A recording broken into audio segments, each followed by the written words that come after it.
দিহিং পাটকাই প্ৰকৃতিয়ে আমাক মৰম দিয়ে, প্ৰকৃতিয়ে মানুহক শিকায়, কিন্তু প্ৰকৃতিয়ে আৰু কিমান সহিব? প্ৰকৃতিৰ ওপৰত এই অত্যাচাৰ কেতিয়ালৈকে চলিব? মানুহে কিয় বুজিবলৈ চেষ্টা কৰা নাই?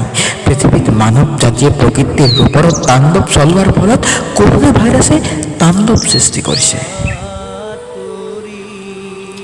তথাপিও মানুহে শিকা নাই, বুজিবলৈ চেষ্টা কৰা নাই। কিয়? দিহিং পাটকাই কলাতেই ভিন্ন ভিন্ন চৰাই আৰু বহু জীৱ জন্তুৱে বিচৰণ কৰে, কিন্তু আজি দিহিং পাটকাই ধ্বংসৰ পথলৈ গতি কৰিছে। অৰ্থ আৰু ভৌতিক লোভৰ বাবে দিহিং পাটকাইক বলি নিদিব। জীৱ জন্তু গছ গছনি আশ্ৰয়হীন হ'ব। ক'ত যাব সিহঁত?